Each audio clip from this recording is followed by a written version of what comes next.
कोल्हापूर रत्नागिरी राष्ट्रीय महामार्गाच्या रुंदीकरणाचं काम सध्या सुरू असून या मार्गावर पन्हाळा तालुक्यातील नावली देवाळे या दोन्ही गावांच्या मधून रस्त्याची निर्मिती होतीये।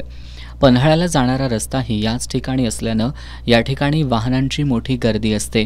या महामार्गालगत देवाळे या गावात प्राथमिक, माध्यमिक आणि उच्च माध्यमिक शाळा असून नावले आणि त्यावरील भागात असणाऱ्या वाडी वस्तींवरील शेतकऱ्यांच्या कुटुंबातील मुलं शिक्षण घेण्यासाठी देवाळेत येत असतात। पुढील काळात हा महामार्ग सुरू झाल्यास विद्यार्थी वर्गाला हा रस्ता ओलांडण्यासाठी आपला जीव धोक्यात घालावा लागणार आहे। यासाठी भारतीय राष्ट्रीय राज्यमार्ग प्राधिकरण विभागानं या ठिकाणी उड्डाणपूल अथवा बोगदा या दोन्हीपैकी एका मार्गाची निर्मिती करावी अशी मागणी राष्ट्रीय बहुजन महासंघानं निवेदनाद्वारे केली होती।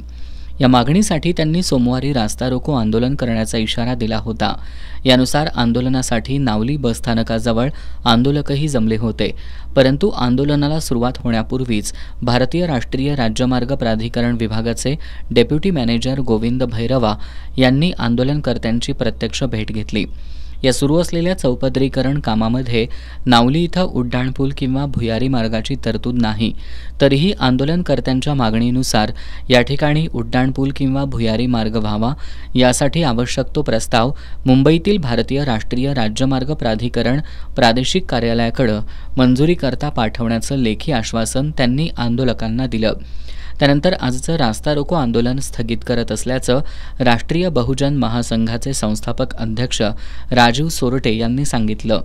आंदोलनाचा प्रामुख्याने उद्देश हा होता की नावली गावातून देवाळे गावामध्ये जे प्राथमिक, माध्यमिक, उच्च माध्यमिक शाळा विद्यार्थी जे जातात शाळेसाठी त्यांच्या सेफ्टीसाठी उड्डाणपूल किंवा बोगदा मार्गाची निर्मिती करा, त्या अनुषंगानं रास्ता रोको आंदोलन होतं। आणि त्या आंदोलनाला आम्हाला प्राधिकरण विभागानं व पोलीस प्रशासनानं चांगलं सहकार्य केलेलं आहे। आणि ती जोपर्यंत ह्या रस्त्यावरती जे पूल होत नाही किंवा बोगदा मार्गाची निर्मिती होत नाही तोपर्यंत पूर्व 100 मीटर आणि पश्चिम 100 मीटर पन्हाळा सेंटर रस्ता धरून हे काम ते बोगदा किंवा पूल झाल्यानंतर करा अशा पद्धतीची मागणी आम्ही ठेवलेली आहे त्यांच्यासमोर। त्या पद्धतीचं निवेदन दिलेलं आहे, त्या पद्धतीचं निवेदन त्यांनी स्वीकारलेलं आहे। आणि त्यांच्याकडून सुद्धा आम्हाला प्राधिकरण विभागाकडून आम्हाला पत्र दिलेलं आहे की आम्ही हे लवकरात लवकर पूर्ण करतो।